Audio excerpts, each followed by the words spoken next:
Detailed information on ancient Atlantean ruins and technologies, ascension versus integration pathways to human evolution, psychic abilities are a critical part of the UFO ET phenomenon. Whistleblowers have more faith in US senators than the AARO office to act upon their testimonies. Dr. Stephen Greer launches the Disclosure Project Intelligence Archive. These stories and more on Exopolitics Today, the Week in Review. You are listening to Exopolitics Today with Dr. Michael Salla, your source for the uncensored truth regarding the human, extraterrestrial, global, and political agenda. Click the like button and subscribe to this channel. And now, here's Dr. Michael Salla. Welcome to the Exopolitics Today Week in Review edition for May 11. And that backdrop you can see behind me here, that is not a prop. I am currently in Egypt doing field research, and I am finding quite a lot of evidence that the extraterrestrial presence in ancient times is very, very real. And I will be doing a report on that in a future Week in Review edition. So that is no prop.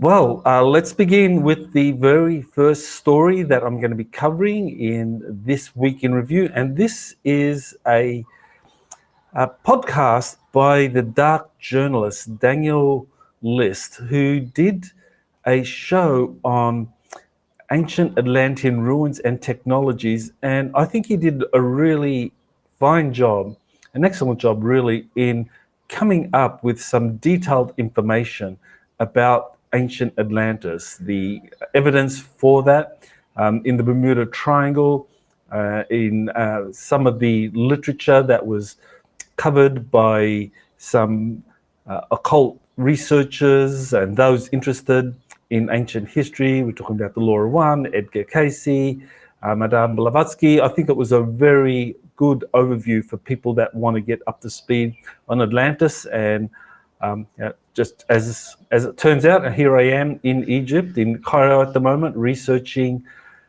what was in ancient times, I believe, an outpost of Atlantis in Cairo or Memphis and the pyramid complexes around that. But more about what I'm doing here in a later show. But definitely, I was very impressed with the detailed information in this dark journalist episode. Well, here's a interview that was done recently featuring Jean-Charles Moyen and Tony Rodriguez, and their testimonies are focused on experiences concerning extraterrestrial entities, negative extraterrestrial entities. We're talking draconians or insectoids that are involved in battles with super soldiers.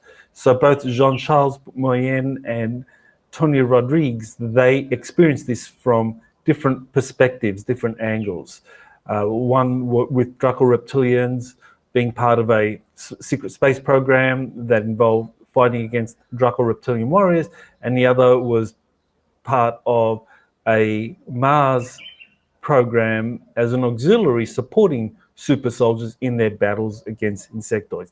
Now, both of them, including myself and quite a few others, are going to be speaking at the Galactic Spiritual Informers Connection Conference in September. That's going to be held in Denver, Colorado. So definitely, if you haven't registered yet, well worth registering to watch Jean-Charles, Tony Rodriguez, myself, and quite a few others talk about their research and their experiences concerning secret space programs, extraterrestrials, and contact in general.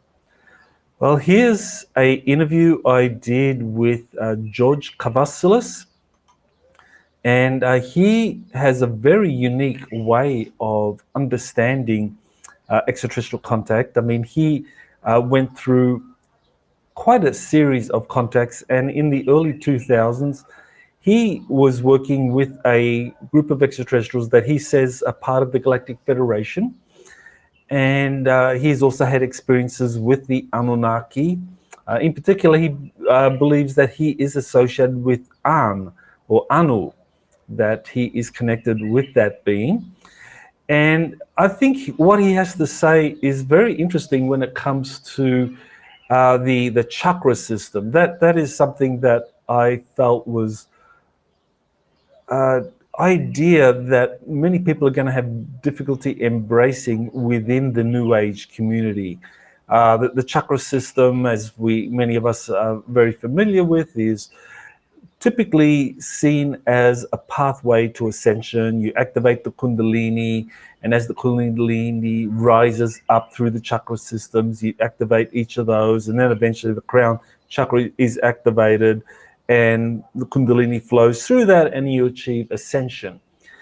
Now, he has a very different way of understanding the chakra system. He believes that the chakra system is part of a control system embedded into the human avatar bodies that our spirits, our souls reside in, and that he instead emphasizes that our souls are fractals, fractal embodiments or fractal representations of the universe, that and that ascension, that it's really not about ascension, that ascension is implicitly a hierarchical system that is promoted by extraterrestrials, the Anunnaki in particular, that want to control us in a certain way, and that really what we should be talking about is not ascension in this hierarchical way, but integration with the universe, where we are fractal embodiments of the universe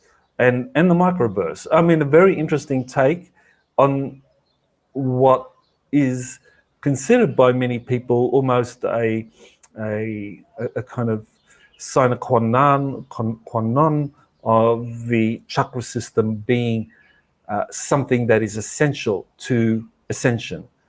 But he presents a very different way of looking at it. So that is, I think, very new to a lot of people, certainly to myself, but definitely worth exploring, because I do believe that there is a fractal aspect of our evolution or our remembering as a soul. That's really our soul remembering who we truly are, that we are a kind of infinite expression of the universe contained in a very limited human avatar body, and yeah, understanding that from the perspective of the Kundalini chakra system is quite a unique way of approaching that question. But definitely his information is well worth considering.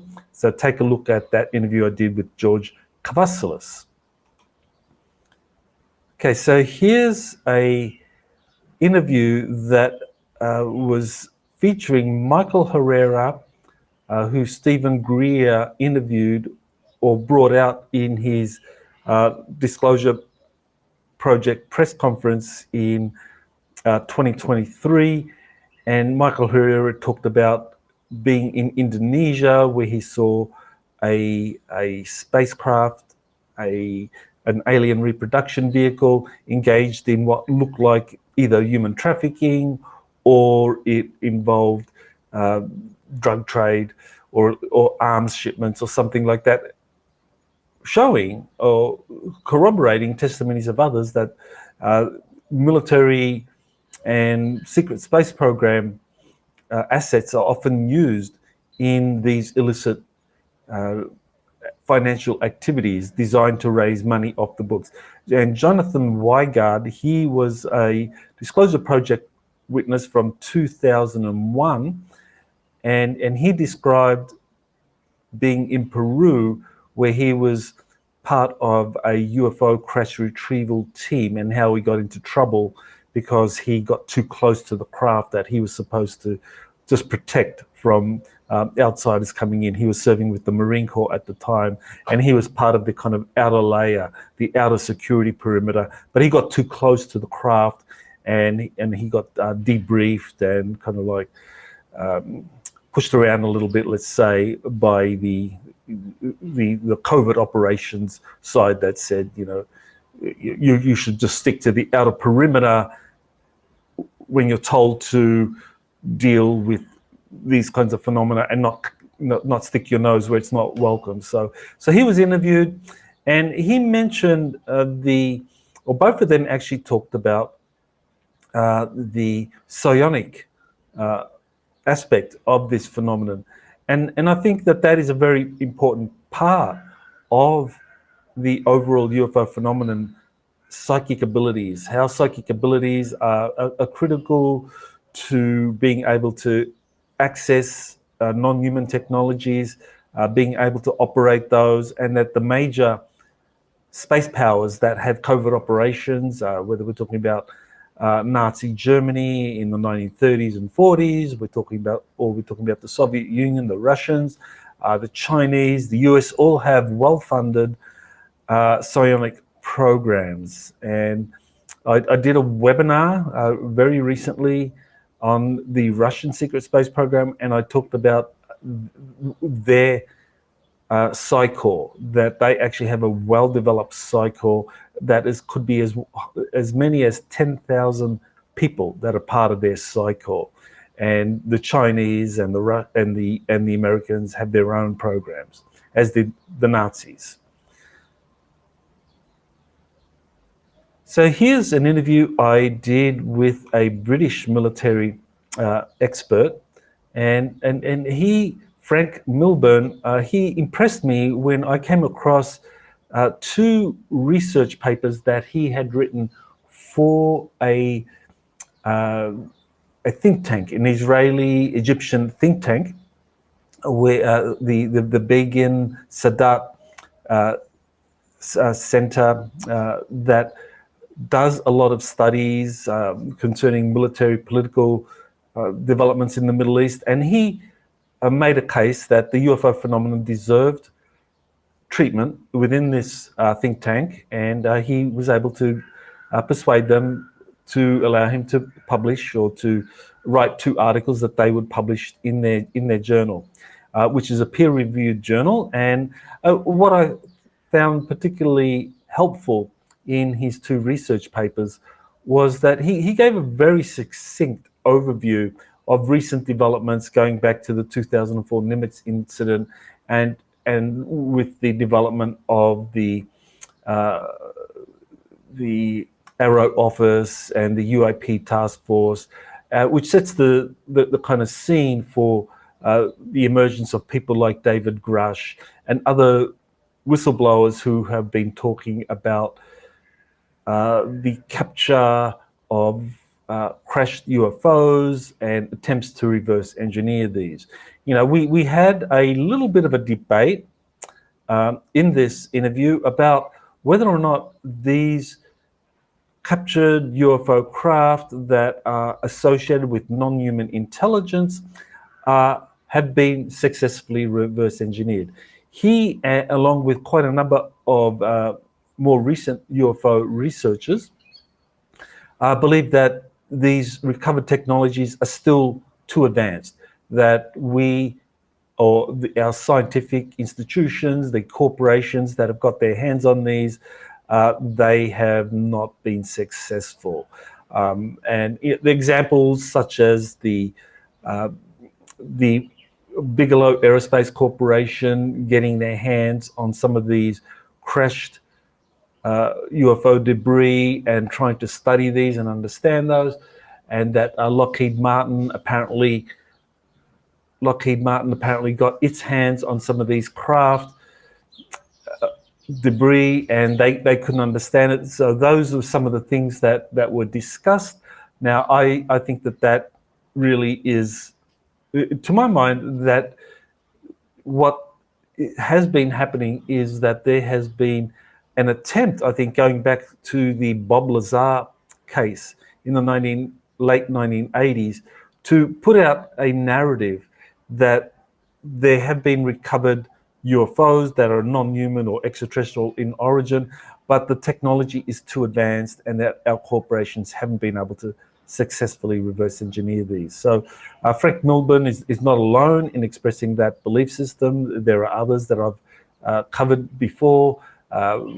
George Knapp, Jeremy Corbell, David Grush, Ross Coulthart, a whole litany of people that are saying that, that this phenomenon is real, the craft have been recovered, they're connected with some sort of non-human intelligence, but they're too difficult. Now that's contrary to the information that I've been putting out based on my research. I now have 9 books on secret space programs, and we can go back to many sources saying that Nazi Germany had been successful to a certain extent in reverse engineering some of the craft that they got their hands on.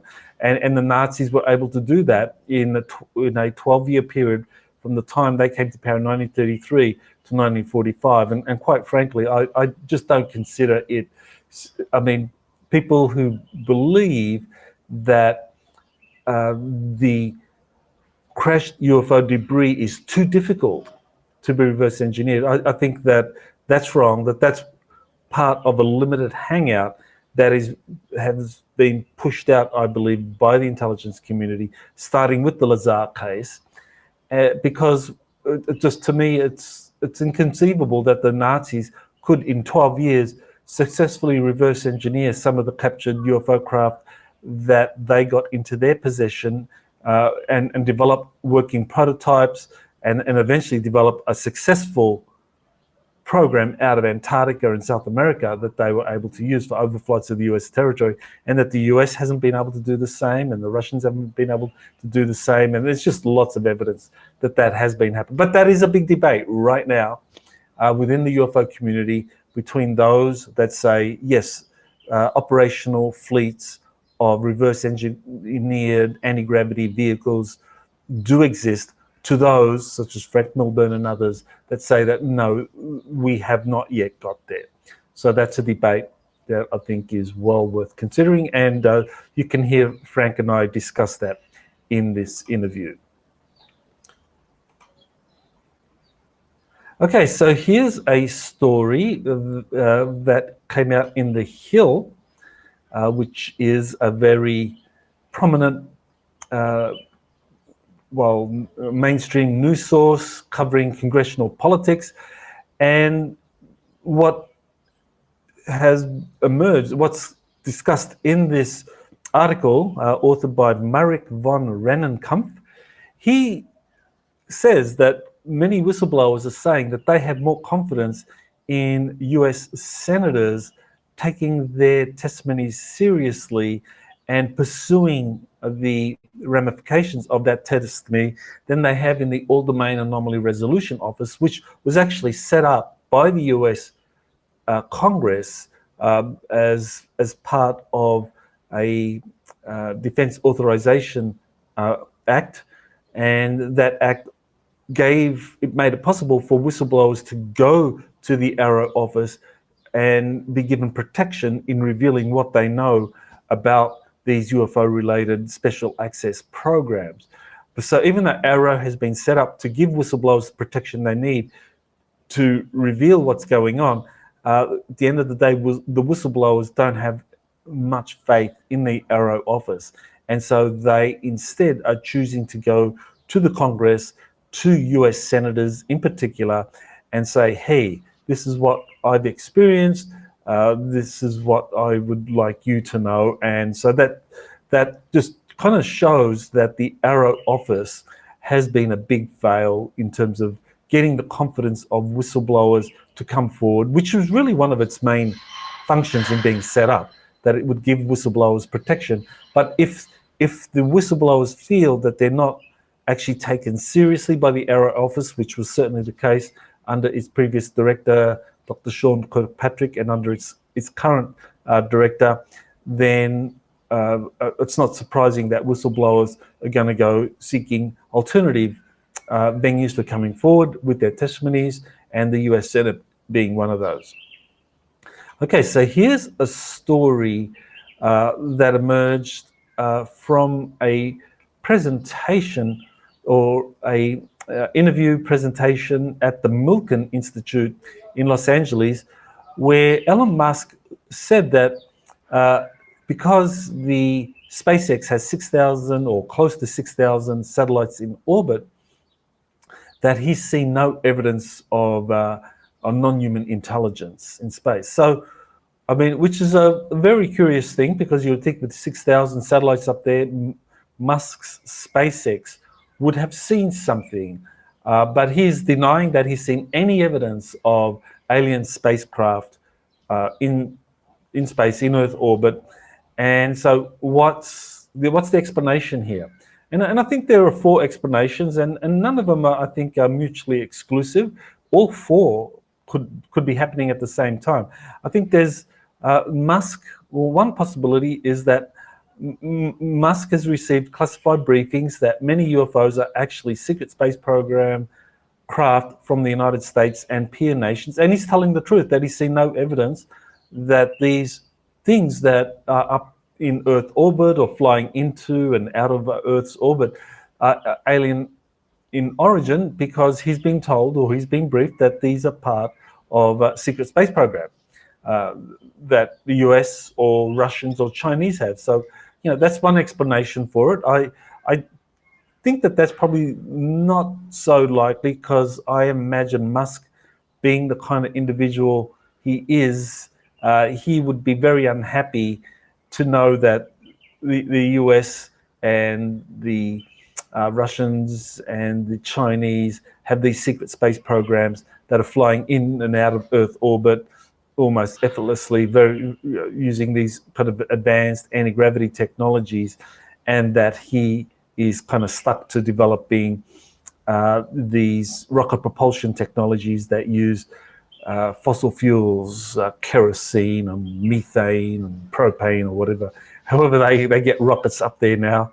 I'm no rocket scientist, but I think I'm really surprised to know that that the Nazis used kerosene for their V1 and V2 rockets, and that some of the rockets that are still going up there now are using kerosene or derivatives of it, or some form of kerosene in rocket propulsion technology. So to me, that's just another clear sign that how much is being suppressed, that we, humanity, are forced to believe that rocket propulsion technologies using fossil fuels is what is going to make space exploration possible. So I think that first explanation probably is not that likely, but it's possible. I think this second explanation, this is the one that most people think is what's going on, that Musk has been briefed that there are alien UFOs, and that he has had to sign non-disclosure agreements. And that's the standard part of life if you work in the corporate world and you are given access to special access programs, especially those that are unacknowledged or waived. And it's actually part of the requirement for signing a non-disclosure agreement for these waived, unacknowledged special access programs, that you have to support the cover story. And that cover story for some of these special access programs, especially those involving anti-gravity propulsion systems or things that are flying out there, or that these are extraterrestrial technologies. If you're given that kind of classified information, then you need to lie that you know nothing about it, or that such a program doesn't exist, or you need to put out the cover story. So I think that is what people tend to embrace as the explanation for why Musk is saying the sort of things he's saying, that he's compelled to do so because he signed non-disclosure agreements. Now, I think personally that this is something that must really affect Musk at a deep level, because I know he does suffer depression, and he's talked about that in the past. And I think that for someone like Musk, who is very much an entrepreneur and very much a person that wants to change things very, very quickly. I mean, he wants there to be colonies on Mars within his lifetime. I don't know if he's been briefed that there are already colonies on Mars, but nevertheless, he wants to really move forward at a quick pace. But I think he knows that there is this kind of two-tiered system where you have rocket propulsion technologies that are allowed to be publicly developed, and that he's developing those in terms of developing reusable rocket propulsion spacecraft, that the idea that there are these more advanced anti-gravity and kind of nuclear fusion propulsion systems out there, and that this is not being released into the public sector, that must really kind of like eat away at him on the inside, which I think probably explains his depression.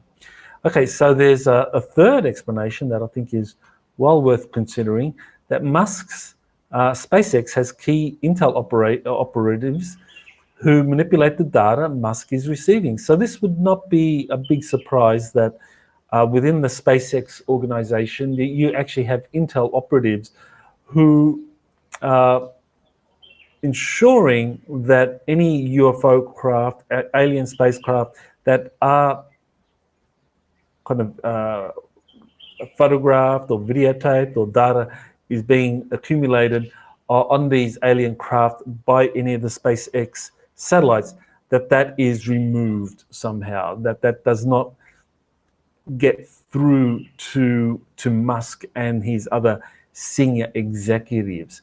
Now, this is not something that is new. I have come across this in the past. I know, for example, the Federal Aviation Authority, they obviously have very developed radar systems for tracking aircraft in the atmosphere. And very early on, it was learned that their radar systems were tracking motherships, alien motherships, very large cigar-shaped craft or motherships. So what happened was that the radar systems had algorithms inserted into them, or limitations inserted into them, whereby by default the radar system, the software, would exclude anything bigger than a normal, significantly larger than a normal civilian aircraft, and it would just filter that out as like a cloud formation or something like that. So I suspect that Musk's SpaceX, within the algorithms, within the software that is being developed for processing the satellite telemetry that SpaceX has developed, that anything bigger than your normal typical space object that's known to exist in public or open source information, that anything bigger than that would also probably be excluded. So I think that's another explanation. And finally, Musk has been subjected to mind control.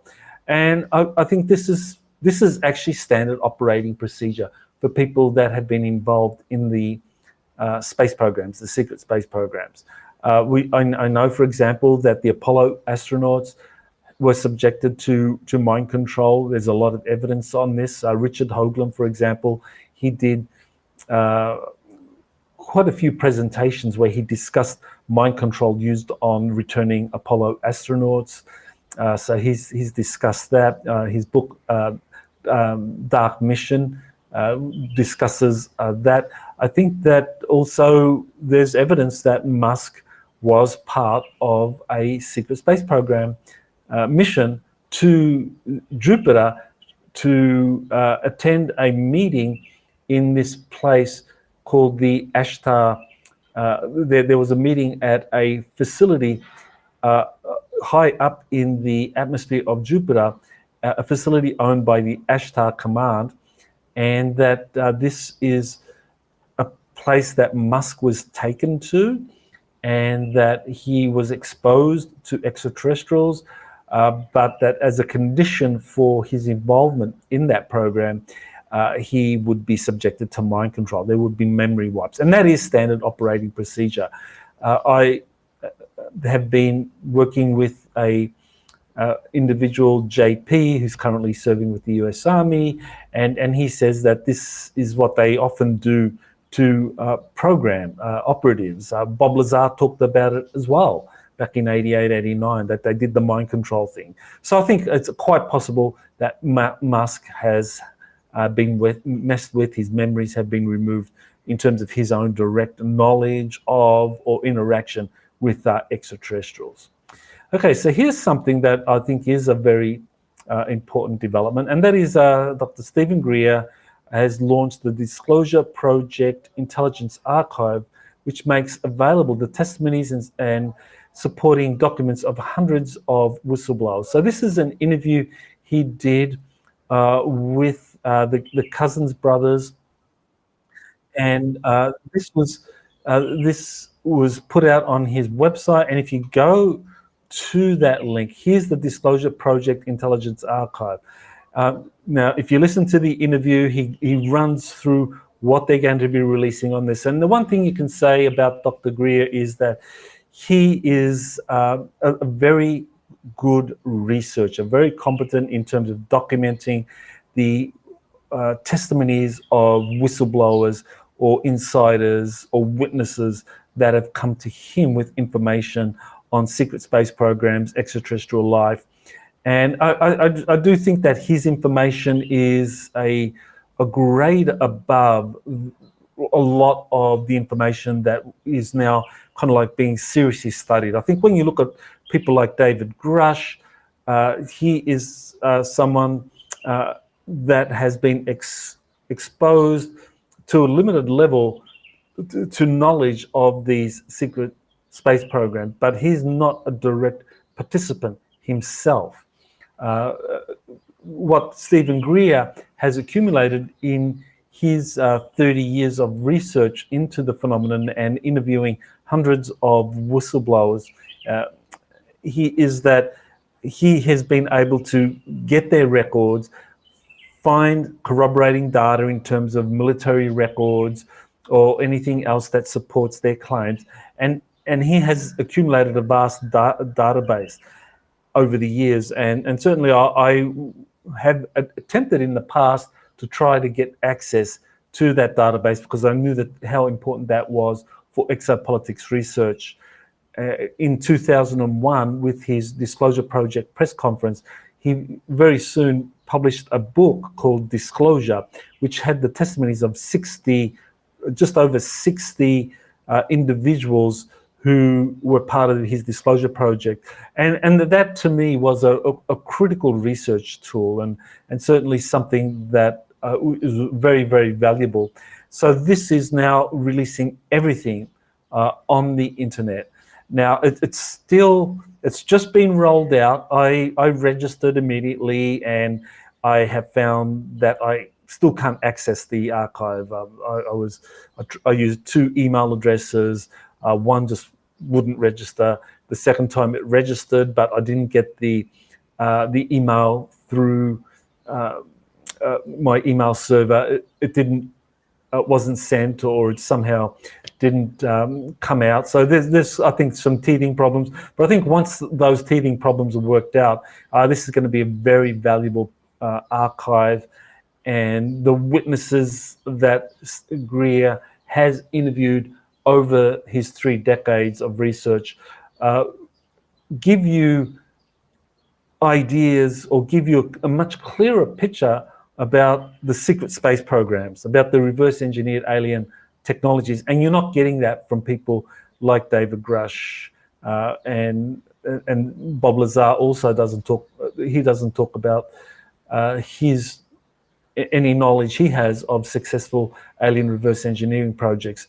But for example, we do know one of the witnesses from the Disclosure Project, Bill Newhouse, was an Air Force specialist, expert, and he was involved in reverse engineering of some of these craft. And there are many sources that Greer and others have interviewed. I've interviewed quite a few people as well. And if you put all of that together, we have a very impressive database of first-hand testimonies and evidence documents and so forth that these reverse engineering programs have been in existence for many, many decades, and they have been successful to varying degrees.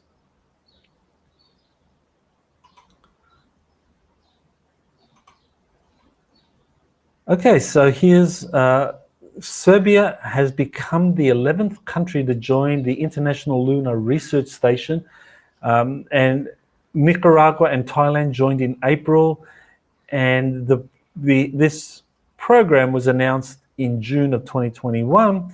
And so far, aside from China and Russia, there's no major space powers involved. Pakistan, Azerbaijan, Belarus, South Africa, Egypt have all signed in 2023. Serbia, along with Nicaragua and Thailand, just have signed up more recently in April and May of this year, bringing the total number of signatories to this Chinese-Russian lunar space cooperation venture to 11. Which sounds impressive, but when you consider it's only Russia and China have secret that actually have really functional space programs, it's not that impressive, especially when you compare it to the Artemis Accords, which at the moment has 39 signatories, and all of the major space agencies, aside from Russia and China, are involved in the Artemis Accords. But China is setting up its own International Lunar Research Initiative because it wants to build up a parallel to what the United States has developed through the Artemis Accords. And I don't think this is something that's going to go away. So this research initiative is going to continue to grow. It's going to continue to attract nations that maybe don't have major space programs, but want to be supportive of China, that they're wanting to attract Chinese investment and Chinese political support. And so I think when you look at many of these countries, they fall into that category of either desiring a closer relationship with China or a closer relationship with Russia. And this whole Chinese research initiative, to my mind, it's on paper it looks like it's destined to grow, but I think it's only going to be viable as long as Russia is part of that. And I think once Russia is kind of reconciled with the Western world, Russia, after all, has been part of the International Space Station project for decades now, and has been working with the US in secret space programs, the Solar Warden program, as I've been able to point out in various with various whistleblower testimonies, that Russia and the US and other major countries collaborate quite closely in secret space programs, and even China is involved in that collaboration, even though on the public sector, or what we see publicly, there is competition between these countries. So but definitely we need to monitor this kind of Chinese, Russian, International Lunar Research Initiative in terms of its growth, and whether or not eventually you're going to have other major countries like BRICS countries, like Brazil and India, for example, are part of the Artemis Accords. They're not part of this, even though they are BRICS nations. So we'll see what happens. But certainly there are two rival space programs, one much larger than the other, but nevertheless, there are two, and this is going to grow over the years. And so finally, I have just released on Vimeo the webinar I did last week on May 4, the webinar on Russia's secret space program, its enigmatic cycle and non-human connection. That was released on Vimeo, so those of you that don't like Crowdcast, now you can watch it on Vimeo. So just click the link there, and that will take you to that particular website, and you can get your copy there. Now, the Crowdcast version does have the Q&A that I did for the webinar. The Vimeo version doesn't have that Q&A, but nevertheless, it goes for about 2 hours and 40 minutes. So quite a lot of information for you to, there you go, yeah, 2 hours, 42 minutes. So quite a lot of information about the Russian secret space program, the development of a cycle. I think that's very, very important. what I had to say about the development of PsyCore and some soft disclosure initiatives to kind of like present to the public the existence of such programs are well worth considering. Okay, so that's it. As I said, I am currently in Egypt. I'll be here for another, just over another week. I'll be doing an update eventually in terms of what I have been finding. I certainly have had some incredible experiences, and the information concerning extraterrestrial visitation here is really very, very impressive. But more on that in the weeks ahead. So thank you for watching, and I look forward to seeing you next week. Aloha. You have been listening to Exopolitics today with Dr. Michael Salla. Please remember to like, share, and subscribe to this channel. Join or start a conversation in the comments. Take the time to explore the vast library of best-selling books, webinars, and podcasts by Dr. Salla. Visit exopoliticstoday.com.